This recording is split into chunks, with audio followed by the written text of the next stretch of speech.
आज का हमारा पहला क्वेश्चन है 50 रुपए के नए नोट के पिछले हिस्से पर किसकी तस्वीर छापी गई है। देखिए जितने भी क्वेश्चन मैं आपके लिए इस वीडियो में लेकर आया हूँ करेंसी से संबंधित और कुछ क्वेश्चन करंट अफेयर्स के भी हैं। तो अगर आपको उनमें से किसी का भी आंसर पता है तो हमें कमेंट में बता सकते हैं। तो यहाँ पर इसका राइट आंसर ऑप्शन बी हो जाएगा, हम्पी।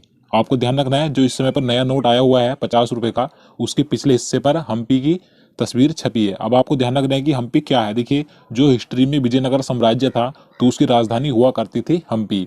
और अगर हम बात करें कि हम्पी वर्तमान में कहाँ पर है तो आपको ध्यान रखना है ये कर्नाटक राज्य में स्थित है। और देखिए आपको यहाँ से एक पॉइंट और ध्यान रखना है, जो इस समय पर 50 रुपए का नया नोट है इसका आकार यानी कि इसकी लंबाई चौड़ाई कितनी है, आपको ये भी ध्यान रखनी है। अगर हम बात करें इसकी चौड़ाई की तो 66 मिलीमीटर इसकी चौड़ाई है। और अगर हम बात करें इसकी लंबाई की तो 135 मिलीमीटर इसकी लंबाई है। तो आपको ध्यान रखना है ये मिलीमीटर में है। चलिए नेक्स्ट क्वेश्चन देखते हैं। क्वेश्चन नंबर 2 है 100 रुपए के नए नोट पर पीछे की ओर किसकी आकृति छपी है। देखिए इससे पहले क्वेश्चन में हम बात कर चुके हैं 50 रुपए के नोट की, तो उस पर हम्पी की तस्वीर है। इस क्वेश्चन में 100 रुपए के नोट पर बताना है किसकी आकृति छपी है। तो इसका राइट आंसर ऑप्शन डी हो जाएगा, रानी की बाब। देखिए आपको ध्यान रखना है जो रानी की बाब है ये गुजरात के पाटन में स्थित है। तो 100 रुपए के नए नोट के पीछे रानी की बाब का चित्र अंकित है। तो आपको ध्यान रखना है। और देखिए अगर हम बात करें इसकी लंबाई चौड़ाई की तो 100 रुपए के नए नोट की जो चौड़ाई है 66 मिलीमीटर ही इसकी चौड़ाई है। और इसकी जो लंबाई है 142 मिलीमीटर इसकी लंबाई है। तो आपको ध्यान रखना है। तो चलिए नेक्स्ट क्वेश्चन देखते हैं। क्वेश्चन नंबर 3 है भारतीय करेंसी नोट पर कितनी भाषा लिखी होती हैं। देखिए काफ़ी अच्छा क्वेश्चन है ये, कई लोग इसमें कंफ्यूज भी हो जाते हैं। तो आपको ध्यान रखना है जो भारतीय करेंसी नोट होता है इस पर कुल 17 भाषाएं लिखी होती हैं। तो यहाँ पे इसका सही आंसर ऑप्शन डी हो जाएगा। देखिए आपको ध्यान रखना है कि अगर आपसे एग्जाम में क्वेश्चन घुमा फिरा कर पूछा जाए कि भारतीय करेंसी नोट पर पीछे की ओर जो बॉक्स बना होता है आपने देखा होगा इसमें कितनी भाषाएं लिखी होती हैं, तो इसमें जो कुल भाषाएं लिखी होती हैं 15 भाषाएं होती हैं। और इंग्लिश और हिंदी को लगाकर पूरे नोट पर 17 भाषाएं होती हैं। तो आपको ये सभी ध्यान रखना है। तो चलिए नेक्स्ट क्वेश्चन देखते हैं। 200 रुपए के नए नोट पर पीछे की ओर किसकी आकृति बनी हुई है। देखिए इससे पहले हम 50 रुपए के नोट और 100 रुपए के नोट की बात कर चुके हैं, तो मैं आपको एक बार से फिर से बता देता हूँ। 50 रुपए के नोट पर हम्पी का चित्र अंकित है और 100 रुपए के नोट पर रानी की बाब स्थित है। अगर हम बात करें 200 रुपए के नोट की तो आपको ध्यान रखना है सांची का स्तूप का चित्र अंकित है। तो यहाँ पे इसका सही आंसर ऑप्शन सी हो जाएगा, सांची का स्तूप। आपको ध्यान रखना है। और देखिए 200 रुपए के नोट की जो लंबाई चौड़ाई है इसकी चौड़ाई 66 मिलीमीटर इसकी चौड़ाई है। आपको ध्यान रखना है जो सभी नोट है उनकी जो चौड़ाई है लगभग 66 मिलीमीटर सभी नोटों की चौड़ाई है। और इसकी लंबाई 146 मिलीमीटर है। आपको ध्यान रखना है। नेक्स्ट क्वेश्चन देखते हैं। क्वेश्चन नंबर 5 है 500 रुपए के नए नोट पर पीछे की ओर किसकी आकृति छपी हुई है। देखिए आप इसका आंसर ऑप्शन देखकर भी लगा सकते हैं क्योंकि 3 ऑप्शन ऐसे हैं, मैं आपको पहले भी बता चुका हूं। तो यहाँ पे इसका राइट आंसर ऑप्शन ए हो जाएगा, लाल किला।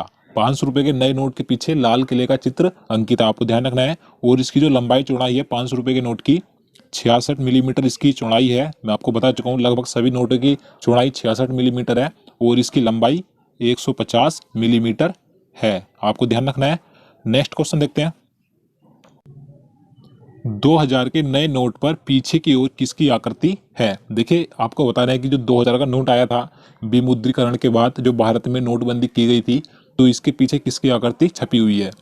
तो इसका सही आंसर ऑप्शन बी हो जाएगा, मंगलयान। आपको जरूर ध्यान रखना है, मंगलयान छपा हुआ है। देखिए ये question railway group D exam में पूछा जा चुका है, तो आपको जरूर ध्यान रखना है। और अगर हम बात करें इसकी लंबाई चौड़ाई की तो 66 मिलीमीटर इसकी चौड़ाई है और इसकी लंबाई सबसे ज़्यादा है सभी नोटों से, 166 मिलीमीटर इसकी लंबाई है। चलिए नेक्स्ट क्वेश्चन देखते हैं। क्वेश्चन नंबर 7 है मुद्रा आपूर्ति किसके द्वारा नियंत्रित की जाती है। देखिए काफ़ी अच्छा क्वेश्चन है ये। तो इसका यहाँ पर सही आंसर ऑप्शन सी हो जाएगा, भारतीय रिजर्व बैंक। यहाँ पर भारतीय है, भारतीय रिजर्व बैंक यानी आरबीआई के द्वारा मुद्रा आपूर्ति नियंत्रित की जाती है। आपको ध्यान रखना है। नेक्स्ट क्वेश्चन देखते हैं।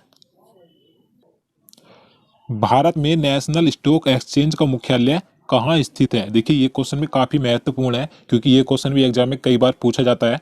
तो आपको पता है तो आप इसका आंसर लगा सकते हैं। तो इसका राइट आंसर ऑप्शन डी हो जाएगा, मुंबई। जो भारत में नेशनल स्टॉक एक्सचेंज का मुख्यालय है मुंबई में स्थित, आपको ध्यान रखना है। और अगर हम बात करें इसकी स्थापना कब की गई थी, तो आपको ध्यान रखना है 1992 में इसकी स्थापना की गई थी। चलिए नेक्स्ट क्वेश्चन देखते हैं। क्वेश्चन नंबर 9 है, भारत में पहली बार बैंकों का राष्ट्रीयकरण कब हुआ था? तो इसका राइट आंसर ऑप्शन बी हो जाएगा 1969। आपको ध्यान रखना है 19 जुलाई 1969 को भारत में पहली बार बैंकों का राष्ट्रीयकरण किया गया था और पहली बार 14 बैंकों का राष्ट्रीयकरण किया गया था। आपको ध्यान रखना है। नेक्स्ट क्वेश्चन देखते हैं।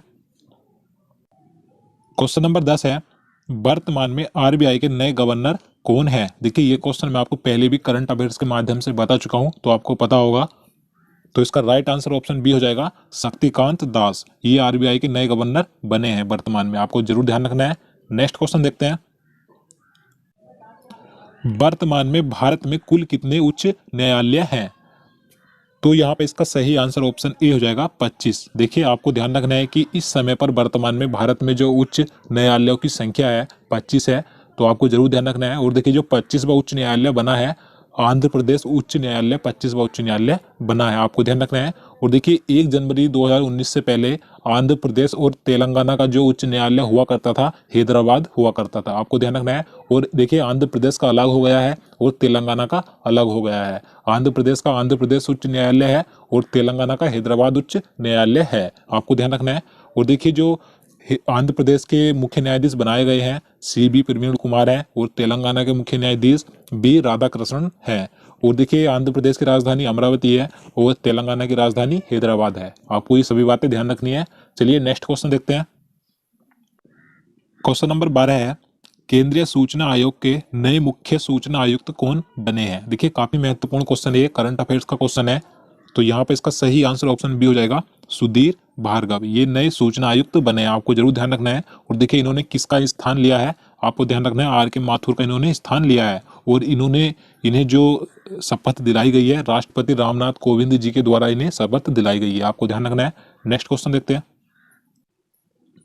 भारत द्वारा G20 शिखर सम्मेलन का आयोजन किस वर्ष किया जाएगा? तो इसका राइट आंसर ऑप्शन डी हो जाएगा 2022। देखिए 2022 में भारत में G20 शिखर सम्मेलन का आयोजन किया जाएगा, आपको जरूर ध्यान रखना है। और देखिए अगर हम बात करें 2018 की, कि 2018 में कहां पर किया गया था, आपको ध्यान रखना है ब्यूनर्स आयर्स में किया गया था, अर्जेंटीना की राजधानी में। चलिए नेक्स्ट क्वेश्चन देखते हैं। क्वेश्चन नंबर 14 है, 2019 में गणतंत्र दिवस समारोह में भारत के मुख्य अतिथि कौन होंगे? तो इसका राइट आंसर ऑप्शन ए हो जाएगा दक्षिण अफ्रीका के राष्ट्रपति। आपको ध्यान रखना है 2019 में गणतंत्र दिवस यानी कि 26 जनवरी को जो भारत के मुख्य अतिथि होंगे दक्षिण अफ्रीका के राष्ट्रपति होंगे, जिनका नाम सिरिल रामाफोसा है, आपको ध्यान रखना है। नेक्स्ट क्वेश्चन देखते हैं। हाल ही में ओपेक की 175वीं बैठक कहाँ संपन्न हुई? तो यहाँ पर इसका राइट आंसर ऑप्शन डी हो जाएगा ऑस्ट्रिया। देखिए अभी हाल ही में ऑस्ट्रिया देश में ओपेक की 175वीं बैठक संपन्न हुई है, आपको ध्यान रखना है। देखिए आप सोच रहे होंगे कि ओपेक क्या है, मैं आपको इसके बारे में बता देता हूँ। देखिए जो ओपेक है, मैं यहाँ पर लिख देता हूँ OPEC, ओपेक।